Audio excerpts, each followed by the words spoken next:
Sí, señores, nuevamente estamos aquí en Urabá. Pregunta, hoy es el Día Mundial de la Cultura. Todos los días deberían de ser el Día de la Cultura, no solamente en nuestros hogares, en nuestras empresas, en nuestras vidas. Debería ser el día, todos los días de la cultura. Pero tenemos un personaje invitado con todo el cariño del mundo.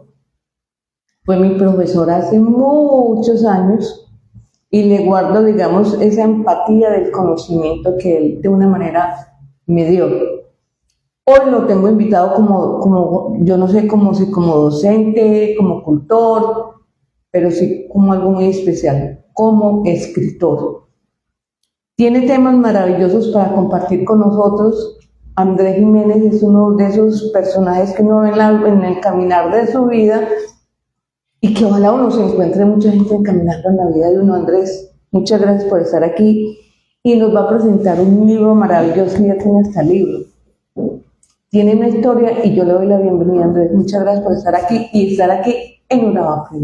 Bueno, Olguita, muchas gracias por esta invitación y honor que me haces en este día tan especial, Día Mundial de la Cultura. Bueno, bendecido hoy yo con ¿Quién esta es invitación. Andrés? ¿Quién soy yo? Soy Andrés Fernando Jiménez Mejía. Mi seudónimo es Jiménez Mejía del Sur y me he tomado los dos apellidos completos porque esos apellidos de la mamá los dejamos a un lado. ¿Quién nos trajo a este mundo? ¿Quién nos parió? La mamá. Y eso debiera ser el primer apellido. Pero bueno, entonces, en honor a ella, a Gloria Mejía, mi madre, y del sur, vengo del suroeste de Antioquia, de allá del suroeste de Concordia todavía. ¿Usted es de Concordia? Concordia, Antioquia. Antioquia. ¿Usted sabe la historia de Concordia? Pueblo cafetero. ¿Usted sabe la historia de Concordia? ¿Cuál de tantas historias? Es que en Concordia tiene unas historias. Unos escritores fabulosos. ¿Usted sabe que una vez en Concordia tuvieron que mandar a Dios? ¿Por qué? Porque la catedral de Concordia la habían donado para Dios. Y cuando pasó lo que pasó, el dueño del terreno de la catedral era Dios. Y para poder llegar a tener una estructura dentro de su territorio, sus terrenos, pues como Dios no iba a venir a firmar una escritura, ni la iglesia. Entonces el terreno de Concordia... Vea, es un templo muy grande y tiene una curiosidad, Olga. Tiene 6 naves, o sea, pocos templos tienen 6 naves y el templo de allá es grande y es muy reconocido por eso. Y es muy bonito, hermoso. Entonces tiene una historia bien interesante. Entonces, para poder quedar todo ese territorio y ser Concordia, es que como que ha sido de varios municipios, segregado, como que de aquí, como que... Pero allá eran donde entrenaban los ciclistas o los futbolistas. Sí, entrenan muchos ciclistas, sobre todo ciclistas. Yo que dice Concordia. Y queda por allá así como abajito. ¿Sí? Claro, tierra cercana a Rigoberto Urán. Rigoberto Urán es de Urrao y él tuvo su infancia, toda su adolescencia la pasaba entrenando por esas vías. Lo cierto es que yo llegué a Urabá hace 16 años como instructor, como profesor de Esumer. Esumer, valga decirlo, que pues ya no está acá, lastimosamente, pero Esumer funcionó varios años, primero en el colegio cooperativo, luego allá por el parque infantil. Entonces llegué a dar clases y me traje una oficina para Urabá, también aprovechando esa estadía que se llama Migraciones para Australia.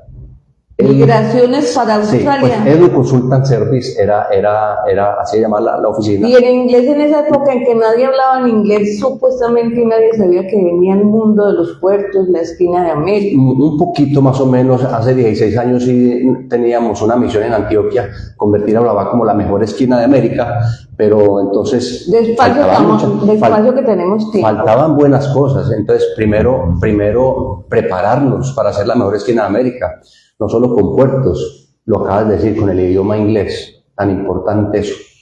Entonces, yo estuve en Estados Unidos, claro, yo estuve en Estados Unidos, Olga, y entonces allá conseguí unos contactos de Australia y ya cuando llegué a Colombia pude ser como el asesor, el delegado, el representante en Medellín, en Antioquia, de esa agencia. Una agencia que está radicada en Melbourne. Bueno, pero entonces... Los viajecitos le sirven a uno para aprender mucho y amar o ayudar a sacar adelante su país. Una manera de aprender otro idioma es viajando. Y yo cuando estuve en Estados Unidos me metí como mesero en uno de los restaurantes más grandes del mundo de una cadena de Estados Unidos gringa que se llamaba Denny's. Yo estuve en la tienda 1248. Pues imagínate, todo eso lo recuerdo. Entonces, sin hablar casi nada de español, yo recuerdo que yo iba como mesero y de pronto una de las compañeras gringas que no sabían nada de español pasaba por un lado mío y decía, behind, behind, behind, una regordeta, behind. Y yo, pero ¿qué estará diciendo esta mujer? Y era todos los días así, y no aguanté hasta que llegué a mi casa por la noche. Le dije a uno de mis primos, que yo estaba donde un tío, mira, ¿qué significa behind? Y me dice, ¿qué ojo atrás? Algo así, ¿qué ojo atrás? Cuidado. Ella con su charol, claro, exacto, que pronto le golpeará. Pero bueno, son anécdotas que lo cierto del caso es que tú aprendes o aprendes. Producto de eso tengo uno de mis poemas, habla de se llama Lenguaje Roto, sobre esa dificultad. Pero déjeme despacio que yo quiero conocer toda esa historia, eso es lo bonito digo, la pregunta, toda esa fantasía que hay detrás de los personajes, todo ese mundo maravilloso. Entonces, vamos atrás un poquito todavía. Entonces, estuve en Estados Unidos estudiando, aproveché también para estudiar inglés un poquito, porque bueno, con esas expresiones que uno lo embisten a uno, ¿cierto? Entonces, estudiaba inglés por la noche y trabajaba de día. Solo estuve casi un año nomás, me regresé. Y ahí fue donde me salió el contacto. No. La familia, yo tenía mi visa, país, las ganas de volvértela. Muchas cosas, pero yo tenía mi visa, me fui como un turista. Pero de ahí nació los primeros pinitos para el libro, porque en inmigración, que yo iba con visa de turista, con mis papeles en regla, me ultrajaron, me pegaron una requisada, que yo dije, no, eso no se puede quedar así. Algún día escribiré sobre esto. ¿Qué pasó? ¿Cómo te parece que en pleno aeropuerto, yo haciendo la fila, llegó un polizón grande? ¿Qué te parece el de la película, el que camina mucho en la película? Tom Hanks, sí. Hay otra historia. Sí. Yo trabajé en Confiar unos años atrás, sí. En el año 96 que estaba en Confiar. Miren lo que le traen, un agua deliciosa. Ay, qué rico. Un agua deliciosa, para que en vivo en directo estamos en Docafé, donde siempre hacemos nuestro producto. Esto es uno de los productos de la casa. Claro, es un producto estrella. Vea qué bueno. Vea. Sí, señor. Muchas gracias, nena, muchas gracias. Entonces, en el año 96 salió esa película de Tom Hanks. Se llama Forrest Gump. Sí. Y de pronto llegó una compañera de Confiar. Yo estaba trabajando ahí en la playa con Junín, en la dirección general, en el área de contabilidad, y de pronto dice, ¡ay! ¿Tú te pareces a Tom Hanks? Vea, una película que vi anoche, salió nueva, y bueno, ya la vi y listo, y sí, todo el mundo me dice... Pero yo creo que en el caminar y transgar de tu vida, yo creo que vas caminando más que él y has avanzado más. Yo creo que sí, vamos a ver, porque bueno, ha sido mucha la historia, apenas estoy escribiendo poco, o sea, apenas estoy comenzando la escritura, pero tengo mucho que contar, Ulvi. ¿Y todas las vivencias las trajiste a Urabá? Todas las vivencias las traje conmigo a Urabá. Yo inicialmente llegué por un espacio de 3 meses, porque eso fue la contratación que me hizo Sumer, pero luego me renovó y me renovó varios contratos. Yo tenía la oficina para Australia en el barrio Manila, en el Poblado. Es un barrio hermoso que queda cerca de Monterrey. Hoy en día es una locura de restaurantes. Hay muchos restaurantes, hay gourmet y se ve muy comercial. Yo no diría que son muy gourmet, yo diría que son muy comerciales, bonitos. Porque la palabra gourmet, yo creo que la encuentro más fácil en el campo de Urabá. Bueno, que sepa, que sienta el olor, que se sienta porque nosotros estamos perdiendo mucho con esa fantasía que nos venden de lugares que son espectaculares, el sabor de la comida colombiana. Es cierto, ese lugar se volvió más que todo bonito, comida internacional y hostales. Eso es lo que hay en Manila. Y te venden una comida así, un poquitico de nada, y te cobran esta vida. Pero hace 20, 25 años sí era un lugar bonito, era todavía muy residencial. No, y todavía es muy bonito, y es muy americano, muy italiano. Ustedes lo ven caminando por Manila y creen que tiene plata. Pero bueno, déjenme contarles en esta historia de hoy por qué solamente funcionó 6 meses la oficina para Australia, porque la traje para un edificio muy emblemático de acá de Apartador. ¿Cuál? Apartacentro. Pues estuvo en Apartacentro. Estuve en Apartacentro en el 4º piso, monté la oficina. Ese es Vinandariego, Carlos. Y entonces empapelé la ciudad y saqué volantes y unos afiches sobre la oficina y sobre asesorías para migraciones a Australia, para ir a estudiar inglés a Australia, imagínense. Y empiezan a llegar unas caritas a la oficina, unos negros grandotes, como, esto está como raro. Entonces yo le dije al vecino, abajo en la cafetería, que ya no hay cafeterías. Que ya no hay cafeterías, pero entonces ahí me bajaba mucho a tomar café y de pronto me dice el muchacho, ¿usted sí conoce bien la región? Y yo casi no, apenas estoy conociendo. Y yo estoy preocupado. Y me dice, pues tiene razón en preocuparse, porque esto es una zona como de paso de narcóticos, del narcotráfico. Entonces, pilas con ese servicio, porque lo podrían meter en problemas. Meter en ese enrollo. Y arriba que a la fiscalía, entonces no tendría que subirse entonces, por las escalitas de una vez a arreglar. Una vez allá tras las rejas. Entonces, ya me di cuenta de cómo era Urabá y yo dije, no, por aquí no es. Era, bueno, por fortuna, pero bueno, yo igual me tomé precauciones, cerré la oficina al otro día. Cerrada por pronto pago. Recogí papeles y entonces eso fue el lunes. Al martes me fui para el SENA y uno de los compañeros del SENA, de Summer, trabajaba en el SENA, Edgar Zapata, muchas gracias por abrirme las puertas ahí en el SENA. Edgar Zapata me atendió el martes en el SENA y me dice, mañana hay entrevistas. Uy, Dios, cuando lo va a dar a uno la gloria de la ¿sí o no? Y me dice, mañana hay entrevista a las 3 de la tarde. Y yo, listo, me puedo apuntar ahí. Y me dice, pero inscríbase pues, inscríbase ahora, pero venga, yo lo apunto acá. Y bueno, al otro día, miércoles, tuve la entrevista en el SENA. Éramos 10, de los 10 debían escoger 3 instructores y yo pasé. En el año 2010, entonces de ahí trabajé muchos años en el SENA como instructor en el área comercial, porque yo soy administrador de empresas y especialista en mercadeo gerencial de la Universidad de Medellín. Tuve una experiencia hermosa, fabulosa, pero cuando uno le pica el bicho del arte, de la escritura, la literatura, estando en el SENA, yo veía que la gente en la biblioteca la visitaba muy poquito. Los estudiantes y la gente de afuera. Que queda por allá en el fondo, yo no sé. Por allá en el fondo, como muy escondidas. Las bibliotecas no tienen que estar así, tan ocultas. Las bibliotecas, Olga, deben ser espacios abiertos, ojalá 24 horas al día. O sea, que la gente pueda ir día, noche a leer libros. Pero bueno, hay un montón de requisitos para prestar libros y bueno, un poco de trabas. Lo cierto es que creé un club de lectura. Se llamaba Letras al Viento. Todo eso lo da el viajar, Andrés. Todo eso sí. Le da el conocimiento de ver usted en otros lugares algo bonito. Y mientras ofrecían la instrucción, mientras cumplía el papel de tutor en el SENA, yo me ideé un programita allá que se llamaba Se Vendan Ojos. Se Vendan Ojos. Entonces lo hacía cada año. Elegimos un espacio abierto que hay yendo para la sala de instructores. Los que conocen el SENA, hay una sala hacia mano izquierda, un salón como al aire libre. Pues me apoderé de ese salón durante 2 o 3 días. Bueno, realmente era una semana la que lo hacíamos, en el marco de la semana del idioma, del día del idioma. Es dentro de 8 días, el 23 de abril. Y llevábamos varios grupos, les vendábamos los ojos, que generábamos una ambientación de pura lectura y le leíamos durante 20 minutos o media hora algún trozo bien especial de algún libro reconocido. Y luego, después de vendarle los ojos, les preguntábamos cómo se sentían, qué impresión tenían al respecto.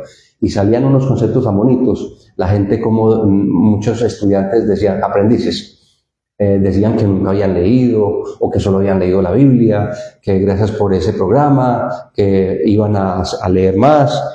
Otros lloraban impactados por la historia que se les leía.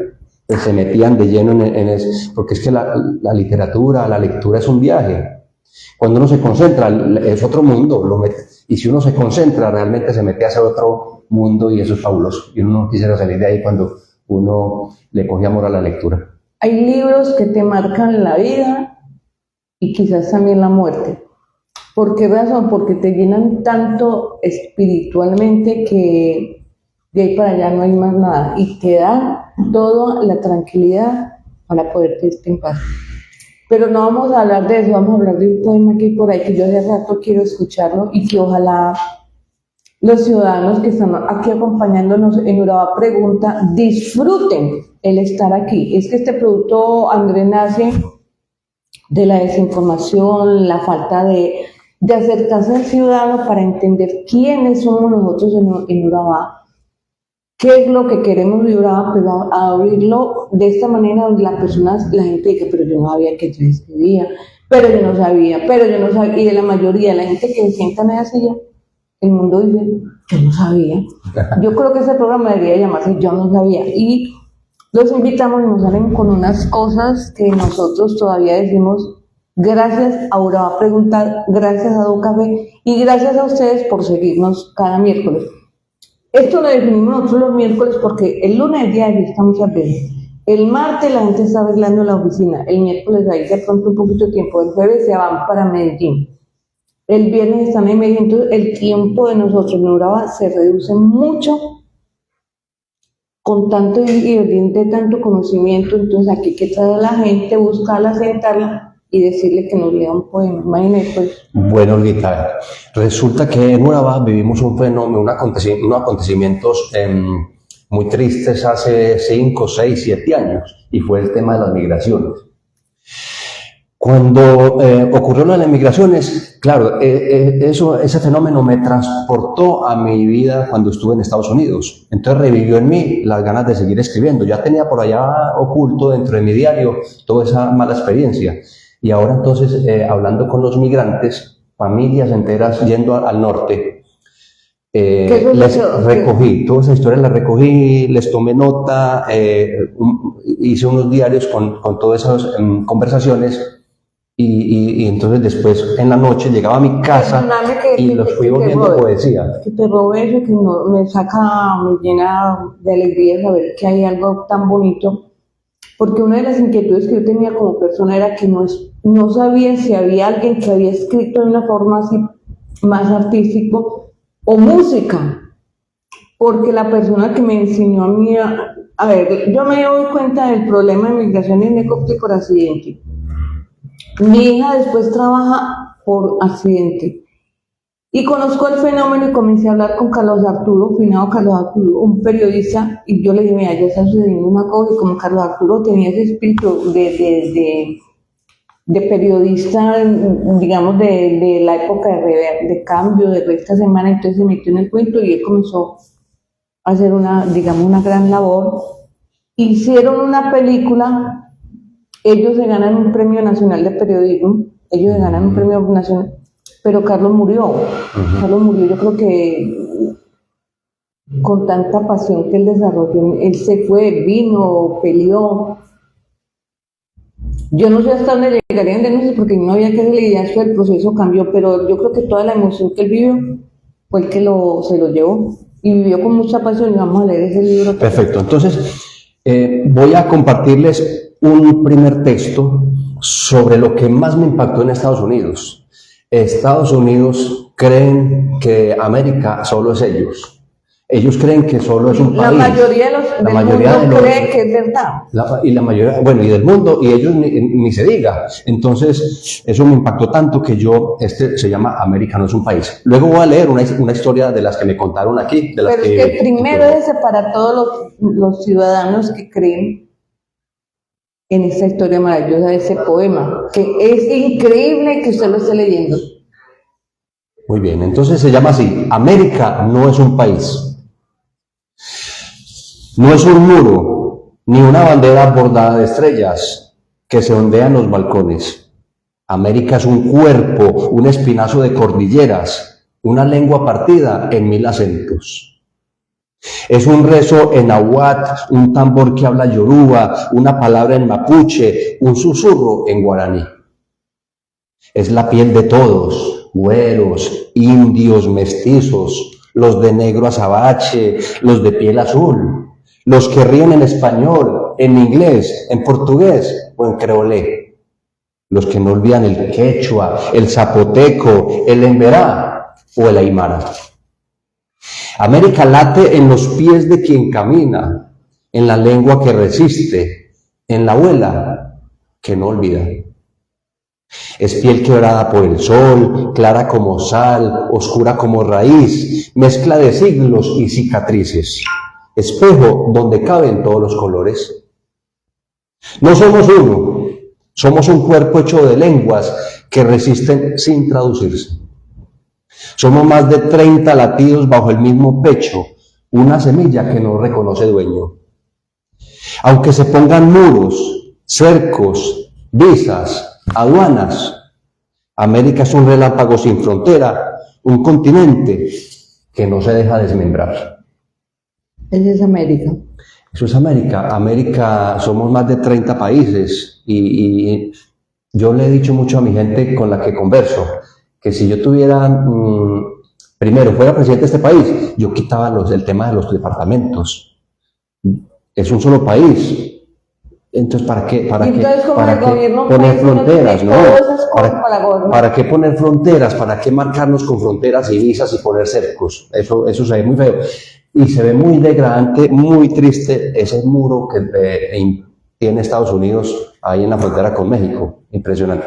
Yo conocí porque yo pasé a la frontera. Estando allá, yo vine a Tijuana. Me dice uno de mis tíos, venga, vamos a andar a ver cómo es Tijuana. Venga, para que conozca sobrino. ¿Eso hace cuánto, Andrés? Eso fue en 2005, el año 2005. 20 años. 21. 21 ya. ¿Cómo Exacto. habrá cambiado si ya estará pavimentado, sí o no?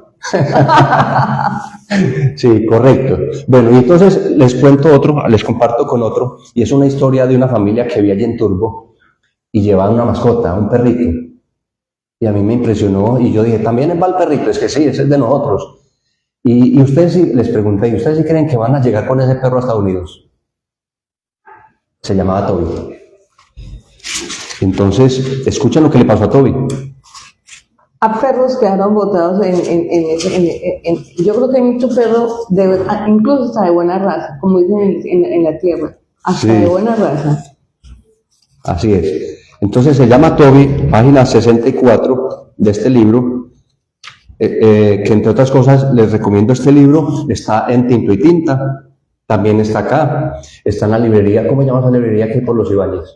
Argos. Está en Argos, en Medellín también está en la Hojarasca, ahí en el pasaje del libro por la Bastilla, ahí también en el segundo piso, que es donde vende más que todo ahí poesías, con Bárbara Links lo pueden conseguir en la Hojarasca. O conmigo. Bueno, me estaba haciendo enamorar de la poesía porque yo odio la poesía, yo tengo fobia a la poesía. No, mira, bueno, cuando escuches es un decir, le tengo fobia a la poesía. Escuche La poesía no es fácil de escribir. No es fácil, escuche porque sí, necesita un poco No, metáforas no. y que llegue al alma. La poesía nace de las entrañas de uno mismo. Leamos a Toby. Toby era su nombre, pero lo olvidé el día que lo soltamos. O tal vez lo enterré en la misma caja donde iban las promesas. Era pequeño, pero cabía en todo. En la mochila, en los huecos de las noches, en las risas prestadas del camino. Lo llevábamos como a un santo, con la fe rota y la esperanza ciega. Pero un día lo cambiamos por comida. 3 panes y un poco de arroz, con la ilusión de llegar más lejos. Nos miró sin entender, como si aún creyera que la fidelidad se devuelve.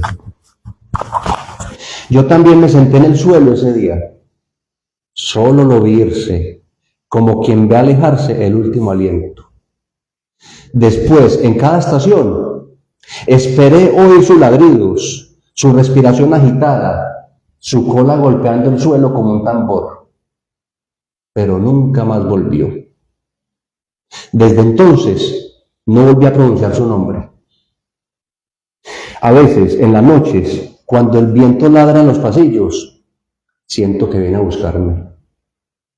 Toby, es que en la época de los migrantes, a Tobys que se embolataron en ese camino. Sí. Hay Tobys que hicieron sancocho con ellos. No, es lo que pasa es que en mi casa hay dos Tobis. Lulu es un Toby y Cristal, que está cumpliendo 3 añitos, es parte de un Toby, porque resulta que Camila, mi hija, rescataba Tobis. Entonces todos los días aparecía en el carro con un Toby. Ay, fue que lo dejaron, ay, qué bueno que... Y se fueron repartiendo muchos Tobis por un lado, incluso se volvió como un mercado extraño que la gente recibiera estos seres que de una manera u otra también fueron abandonados. Exacto. Bueno, otra de las luchas internas que sufre el migrante es la pérdida de la cultura, de la identidad y el idioma. Tener que enfrentarse todos los días a un nuevo idioma. Yo lo viví en carne propia. Y producto de esa experiencia, entonces, compuse este poema. Se llama Lenguaje Roto. Dice: en el mercado las letras de los avisos se me escurren como peces. Aquí las palabras que digo se caen al piso como monedas extranjeras que nadie quiere recoger. Mi boca aprendió a cerrarse antes que a equivocarse. En la escuela mi hijo traduce, yo asiento, finjo entender. Él me protege con frases que yo no sabría inventar. Y me duele que su idioma ya no sea el mío. Una vez en la clínica quise decir dolor. Me salió un ruido. Una enfermera sonrió, pero no me miró. Me senté. Esperé y entendí que aquí el silencio no es opción, es condena. Desde entonces guardo las palabras en la garganta donde nadie más las toca. Fuerte, ¿no? Escritor, usted sabía que él tenía un libro, yo no sabía, pero mire que ya lo tenemos, lo podemos conseguir en Café, en Tinto y Tinta y en Argos. Un hombre maravilloso de un lugar para conseguir libros espectacular. Todo ese conocimiento lo da la necesidad de sobrevivir. Y hay historias que nos vas a contar de un mundo que muchas veces nosotros no perdimos en una oportunidad. Porque nosotros nos enseñaron y nos han educado que el otro es un enemigo, que el animal es un enemigo, que el visitante es un enemigo, todos son enemigos. Nosotros nos han enseñado a temer mucho. Y la historia de la migración en Urabá se perdió. Nos faltó tener un poquitico más de respeto. Por una razón que acabaste de decir, se perdió no solamente el lenguaje, aprender de esa cultura que muchos traían, una cultura extraordinaria, y aprender de una más delicada, la fe. Porque en Necoclí yo vi un sector muy bonito sobre la playa donde la gente decía que había pedacitos donde cada uno se sentaba a expresar su fe. De una u otra manera, ese era el lugar donde la gente buscaba esperanza. Y entonces era tan reducido que el otro llegaba a su espacio y también hacía su presentación de fe, sin techo, sin adobe, sin muros, sin sillas, pero había un pedazo. Y yo una vez fui a visitar ese lugar, ojalá, cuando me quedé maravillada, porque eso es como una roca, Andrés, yo no sé si todavía estará, y dentro de la roca alguien o algunas depositaban productos de casa, cucharitas, ollas, yo no sé si era entregando algo de lo que les estorbaba o de donarle algo pero no era feo, era limpio, organizado, tan bonito. Y alguien me decía, no, es que aquí viene la gente a expresar su fe. Yo, a expresar su fe, no, es que aquí hay muchas presentaciones espirituales. Mucha gente que viene de muchas partes y paga, pero tienen en su mundo que cumplir con su fe. Yo me quedé asombrada. No, sí. Son espacios llenos de fuentes de energía, donde el solo hecho de tú ir y depositar algo, dejar como parte de ti, te alimentas, te llena y te llevas una carga de energía. Eso ocurre en lugares turísticos, en muchos lugares del mundo. Hay otro espacio allá en Ecoclí que se llama el Árbol de la Centuria, que queda más allá de la cabaña de Jairo, queda por esa vía pues que recién pavimentaron, que todo ese sector es bello, es hermosísimo. Es hermoso. Muy bonito. Sí. Y en el Árbol de la Centuria es un árbol real que lleva más de 100 años, tiene unas raíces impresionantes que cubren como toda una cuadra entera, está lleno de raíces, y dentro de esa raíz hay algo muy particular, dentro del tronco, es coco por dentro. O sea, hay un espacio tan grande que caben por ahí 10 personas juntas y está por dentro, entonces se ve el rayo del sol, tan. Entonces inspira el pensamiento, pues para hacer como esta energía, para cubrirlo entre varios, se necesitan cubrirlo entre 10 personas o más. Para creer que la gente fue a la luna, que no mandaban. Abrazarlo ya es un acto bonito de fe y de comunión con la naturaleza. De hecho, el ejercicio es bonito, abrazar los árboles, volver a la raíz, agradecer a la madre tierra. Yo tengo una parcela aquí cerquita, en el Guineo Bajo, la finca llama Retiro, y ahí tengo árboles nativos y he sembrado también en Tolenapa, me he traído algunas especies como el para siempre, el olleto, los almendros, bueno, se me escapan. Andrés, hágame un favor, ¿en qué momento decidiste escribir el libro? Porque no quiero que no me pierda ese libro tan maravilloso. Bueno, en el momento de estar en el taller de escritores, también aprovecho este espacio, Olguita, para invitar a la gente a que se una a talleres de lectura o de escritura, porque es un ejercicio que no es fácil y no lo haces tan fácil desde su casa. Entonces, si te unes a un club o a un grupo, es posible que tomes notas, aprendas de técnicas nuevas, buenas para escribir. Estando en el taller de escritura por más de 10 años, de Urabá escribe. Ahí, y digamos como el eje central, como digamos como el inicio, el que me dijo, por aquí fue lo que vimos hace 5 o 6 años, las migraciones, 7 años. Eso es lo que más te impactó. Uy, que miro un feo, uy, tengo que irlo por eso. Me impactó muchas cosas de vida, de la gente llevando sus mascotas, su aliento, su pasado, gente triste, gente como que con muchas ilusiones, gente pensando que si llegaban a Estados Unidos se iban a volver muy ricos. Y yo sí les decía, no, eso no es así. El sueño americano no es ese. Y yo les explicaba cuál era el sueño americano. Que realmente el sueño americano es pasarla trabajando todo el día y toda la noche, era tener tres part-times, entonces se la pasaba con sueño, pues por no dormir. Que hay una cosa y el sueño es parte de una vejez ingrata, porque en Alzheimer es falta de dormir bien. Falta de dormir bien, yo tuve 3 part-times allá, 2 part-times, y estudiaba inglés por la noche, entonces se engaña a uno con tanta cosas que le dicen los medios a uno, la prensa tradicional, que es que allá al norte, que todo está en el norte y todo lo tenemos aquí. La riqueza Andrés, la tenemos a la vuelta de la esquina. Analicemos qué fue lo que pasó en ese brote de migración. Es que venía gente de unos lugares que uno no se imagina por qué tenían que pasar por ese lugar. ¿Por qué, Andrés? ¿Por qué? Bueno, primero porque es que somos el ombligo del mundo. Realmente tenemos una ubicación geoestratégica envidiable. Entonces muchos llegaban, bueno, pues es un paso obligado. Llegar al tapón del Darién implicaba llegar a las playas de Necoclí, Turbo, y pasar por una lancha hacia las selvas del Darién, pues de si no se tenía papeles y si no se podía ir por avión. Entonces muchos cogían esa travesía a pie. Era por eso, porque pues no hay otra forma desarrollaron una industria maravillosa, que es la industria del bombón. ¿Del bombón? Sí, porque la gente con un bomboncito desarrolló una industria que era la venta de ese bombón. Claro, me hiciste acordar de otra historia, pero venga, bien especial si me permite. Claro, la industria del coyote, de esos guías, ahí se generó toda una mafia. De los transportistas y coyotes que la mayoría tenían unas intenciones no muy sanas.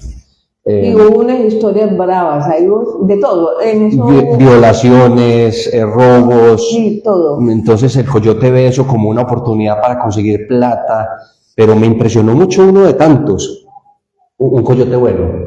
Vamos a leer el poema del coyote bueno. El coyote bueno, entonces no todo el mundo es malo, no todos los coyotes son malos, y entonces me impresionó tanto que yo dije... ¿Cuántos hojas tiene el libro? Tiene 87 páginas. 87 páginas. Bueno, es como para disfrutarlo, ¿cierto? Es para disfrutarlo, leerlo despacio, sin afán. Un libro de estos no se lee, no así, no, se lee mientras se toma un cafecito, le hace un poema. Mientras le desayuna con aguacate. Mientras, mira, y para que se quede pensando en ese poema todo el día. Entonces se llama El Coyote Bueno. Impresionante. Hemos aprendido, Carlos, otra cosa que sí o no. Página 71. Carlos, permítame, ese libro que aquí no lo... Qué raro aquí este libro que... ¿Por qué no? No, de pronto no te llego ahí. Muy extraño. No. Acá. 71.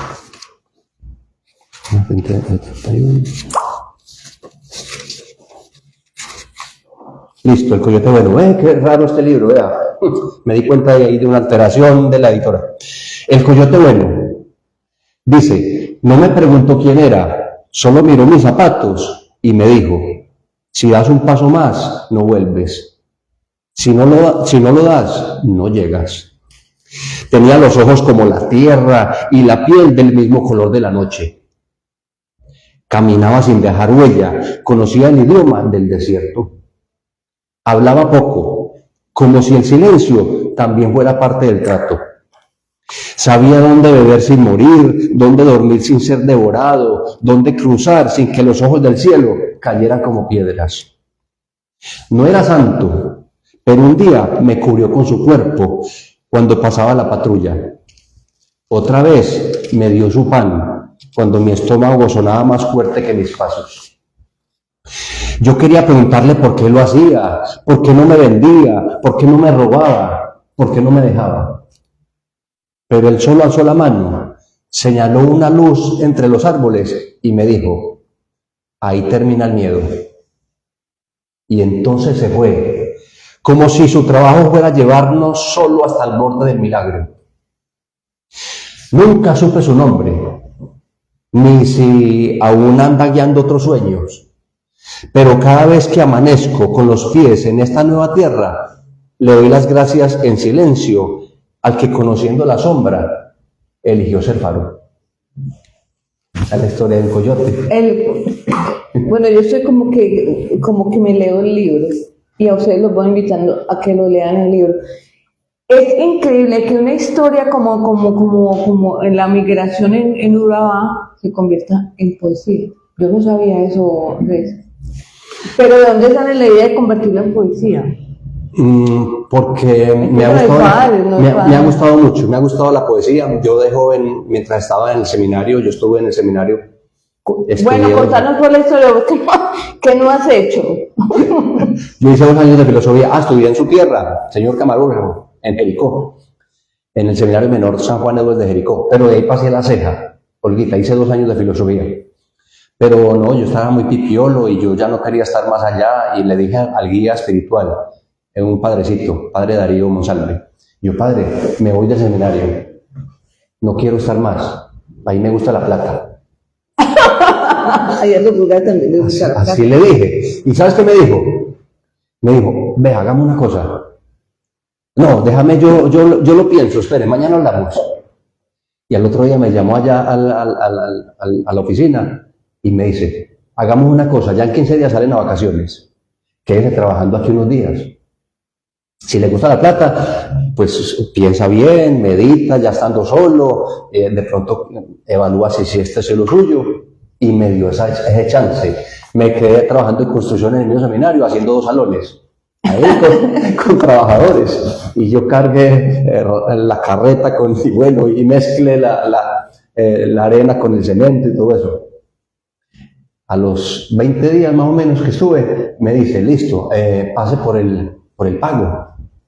Eso fue en el año 1988. Me dio 145.000 pesos por esos 20 días, 18 días. Ay, hombre, eso a mí me pareció buen pago. Y yo, padre, bueno, entonces me dio la plata y me dice, ¿y qué pensó? Yo conté y le dije, padre, No, pues yo me voy. Yo me voy a seguir trabajando afuera. Y ahí dejé el seminario y me fui. En vez de convencerte, te fuiste, te convenció pero que te fuera. Me convenció, me dio razón, mucha más razón para irme. Me fui a Medellín a estudiar al SENA. Estudié contabilidad en el SENA. Estando en los pasillos del SENA, ahí al lado de la minorista, en el quinto piso. En el edificio blanco. Sí, correcto, en la dirección general del SENA, ahí fue donde estudié. Y yo pensé, qué bueno ser profe del SENA. Las palabras tienen poder y el mismo pensamiento tiene un gran poder. Entonces, y mire, aquí trabajé por muchos años en el SENA, en la sede de apartado. Bueno, estudiaste allá, te fuiste para la universidad y llegaste a Urabá. Sí. Hoy en día está escribiendo un libro, está imprimiendo un libro y está contándoles a ustedes la migración en poesía. Ahora que sigue. Bueno, ahora lo que sigue es la migración en cuentos. Para el que no le guste la poesía, como algunas personas por ahí, entonces le hacemos un libro de cuentos. Tengo ya los borradores de muchos escritos, entonces estoy sacando un libro de cuentos de historias de migrantes. ¿Nadie de esos migrantes se han vuelto a llevar? Algunos, sí, tengo comunicación con algunos. ¿Y cómo están ellos? Muchos han regresado. Algunos sí coronados, bueno, llegaron a Estados Unidos, no hay cómo se coronar, llegaron a Estados Unidos, pero más de la mitad se han regresado a Venezuela, a Ecuador, a Cuba. Porque me decías que ya hay una retroalimentación. Hay una migración a la inversa, hay un fenómeno, y es que producto de estas guerras que está haciendo Trump con medio mundo, sino, por no decir más, la gente ya no quiere, ya el sueño americano, ya entendieron que así no era, se están regresando a sus países de origen, ya la plata no les rinde, entonces hay una migración a la inversa, la gente está volviendo a sus países de origen. Pero también hay un estancamiento en este fenómeno mundial. Ya la gente no está pensando en migrar como antes. Entre otras cosas porque hay una vigilancia tecnológica tan impresionante que tú tienes que migrar, pero con papeles en regla, porque si vas en desorden, no vas a llegar tan fácil. Yo tuve varios tíos que llegaron por México, se montaron a un tren que le dicen La Bestia. Es un tren de carga que va de México a Estados Unidos. Tengo un poema ahí que se llama dale, aprovechemos los poemas. Y lograron montarse a ese tren y llegaron allá. Y tuvieron su familia en Estados Unidos, pero ese cuento esa historia la cuentan muy pocos, porque cada vez es más difícil. Yo pienso que muchos no podrán contar ese sueño porque la realidad va a operar la fantasía. Recuerden que estamos aquí en un lugar espacioso para cada uno de ustedes, donde ustedes serán siempre invitados especiales los miércoles. Si quieren estar aquí también son bienvenidos, si tienen historias, no sé, muchas cosas, porque nosotros hemos abierto y hemos crecido, pero de la mano de los que nos siguen, escuchan y ven. Y les recordamos a ustedes que estamos en Urabá Pregunta, donde el invitado especial es usted. Sígame contando, pues. Muchas gracias. Este poema se llama La Bestia. La Bestia. Así lo llaman, animal de hierro, con dientes oxidados, lomo donde se aferran los que buscan un sueño. Cada día docenas, cientos, se suben a su espalda caliente, como una cruz que se arrastra sobre rieles. Sin nombre, sin país, con una maleta invisible cargada de hambre, de hijos que duermen en la memoria. Algunos caen y se pierden entre sus rieles, tragados por la tierra. En los techos no hay sombras ni fronteras, solo cuerpos estirados. Sus mochilas son piedras, sus lágrimas sal seca en la espalda, sus sueños aves picoteando sus cabezas. Alguien reza en voz baja, otro vende pan. Un anciano cierra los ojos para imaginarse un mejor camino. Un niño pregunta si ese tren llega al cielo. La madre le dice que sí, pero que primero pasa por el infierno. El tren sigue con su carga al norte. Cada cruce, una sentencia. Cada estación, una trampa. Y más cuerpos siguen subiendo, porque abajo el hambre muerde más fuerte que el metal. que para que haga usted las historias maravillosas de la vida que dan ya no. ¿Cuántos libros? Saqué una edición de 500, ahí he vendido un poco, pero vamos a sacar más. Y el otro de las historias y de los cuentos lo vas a llamar ¿cómo? No sé todavía, no le tengo el nombre. Bueno, el libro tiene o sea, te reconocen de una manera, pero él me contó el por qué Jiménez Mejía. Él me contó, antes, ¿por qué esto? ¿Por qué figura eso? Sí, lo que les decía ahorita, Jiménez Mejía del Sur es por el apellido de mis papás, del apellido de mi papá y de mi mamá, y del sur porque vengo de Concordia, de Concordia, Antioquia. Sí, ya lo dije ahorita. ¿Hay cuánto que 20 años? Hace 16. 16 años en Urabá. Y amañado. Sí, muy contento, la verdad que Urabá me ha acogido muy bien. Urabá es como una capital, una pequeña capital de país. Urabá sí, es más fácil, yo decía ahorita algo, que yo le quitaba los departamentos al país, pero podría ser más fácil que Urabá se vuelva un departamento. Un departamento. Pero como también eso es tan difícil, Olga, eso también podría ser un sueño muy loco, pero difícil, entonces démosle identidad a Urabá. ¿Cómo?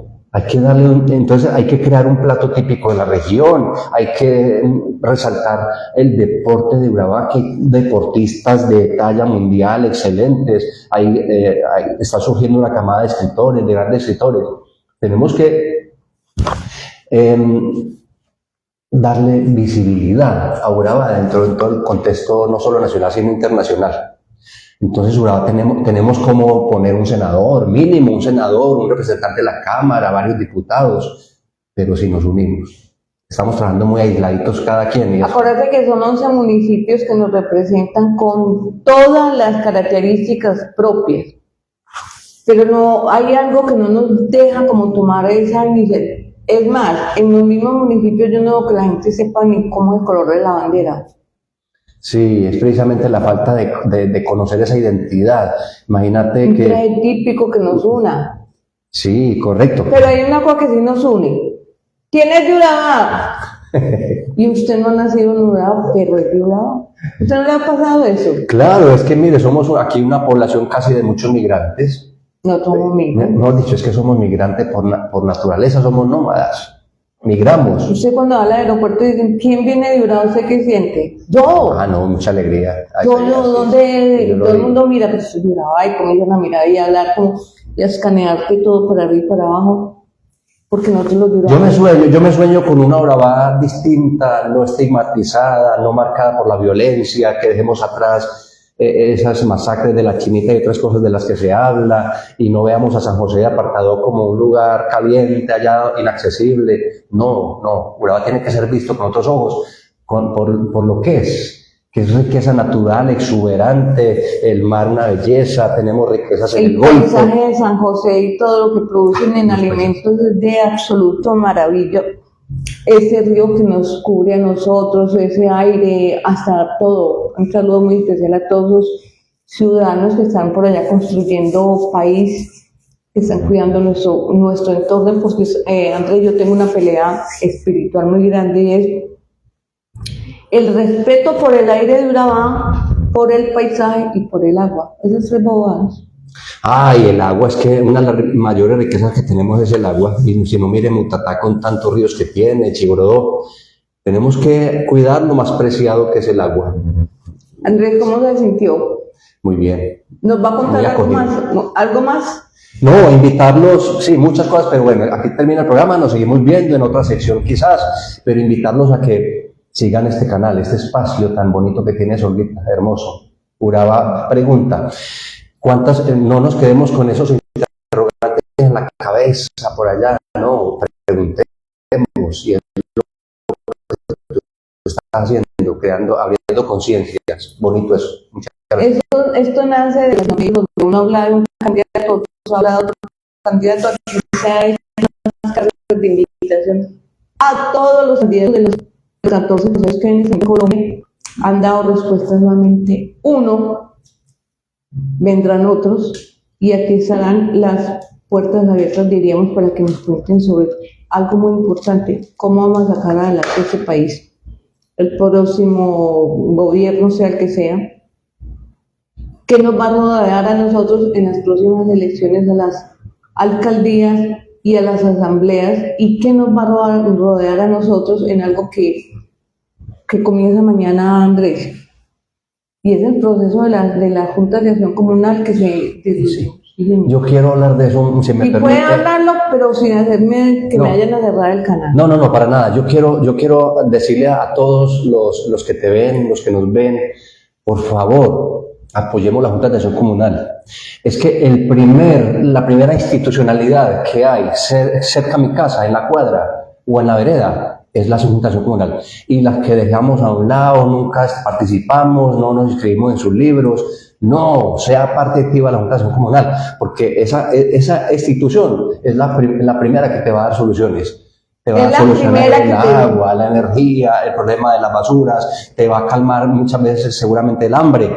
Pero entonces, eso sí, cuando llega un político, ahí sí, entonces alguien aspirando al consejo o alcaldía, entonces ahí sí le abrimos las puertas y no sé qué. No, primero. La Junta de Acción Comunal lo salva a usted de un carcelazo. Lo permite que usted se case. Le puede salvar, digamos, su patrimonio. Su libertad puede estar en manos del presidente de la Junta de Acción Comunal, porque él es el primer veedor de la sociedad. Segundo, viene mañana yo ver el grito ojalá con los nuevos impuestos de catastro multipropósito, que es un tema que la gente a veces como que no lo entiende y a veces como que no lo acepta y a veces como que sí, a veces como que no, pero que tampoco se ha hecho ni mucha publicitación, ni mucha publicidad, ni se le educa al ciudadano el por qué, sin alcahuetear, sin justificar, porque el golpe viene y aprendió unos golpes o no aprendí. Segundo, nuestros gobiernos están lejos de los medios de comunicación. Yo no veo informes oficiales por nada, la ley 136 como que no se cumple. Disculpe, con ese tema del catastro hay una verdad que nadie puede ocultar, y es que muchos terratenientes están pagando 10 pesos nomás por el impuesto predial. Entonces no es justo. ¿Por qué somos tan desiguales? Porque muchos ricos no están pagando el impuesto que deben pagar. Entonces eso es una... Son cosas que se debe solucionar. No, es que eso a nosotros, yo creo que a los ciudadanos les faltó, a nuestros gobernantes les faltó capacitación, publicitación de lo que es y viene para cada uno de nosotros, para evitar, por ejemplo, esa parte mediática, como usted dice, que unos o otros no. Hay que estudiar la ley, hay que conocer la ley y sobre todo hay que respetar la ley. ¿Cuál es el llamado de Urabá? Pregunta, si usted sabe de eso, venga, siéntese ahí, comparte con nosotros y aprendemos todos. Así es. Esto no me lo sé yo, ni se lo sabe usted. Es para que todos entendamos lo que viene. Porque Colombia comienza a andar, mañana es 16. Mañana 16. Comienza a navegar 15 días muy difíciles en abril, porque vienen cambios climáticos muy fuertes, porque de pronto abren los puentes en la subregión de Urabá, porque de pronto la avenida Urabá es un espacio, yo creo que es uno de los laboratorios de vida más maravillosos del mundo y debemos de ayudarnos a entenderlos. Urabá es un territorio no solamente apartado, Turbo tiene su historia, Carepa está nadando en su desarrollo, Necoclí está peleando por su morro, todos, San Pedro se ha hecho visible no porque sea bonito, porque produzca una cantidad de cosas maravillosas, no porque tiene una vía para salvar los problemas de Urabá, que hace rato si tuviéramos la presencia de unas buenas vías terciarias, yo creo que la situación sería de estos niveles. Sería diferente, así es. Entonces son historias maravillosas que ojalá usted no las cuente aquí en Urabá Pregunta. Andrés, muchas gracias. Bueno, a ustedes por la invitación. ¿Qué más quería contarnos? ¿Más nada? No, les sale a todos un bonito día y un feliz Día Internacional de la Cultura. Sí, señor, y les recordamos a usted que en Urabá Pregunta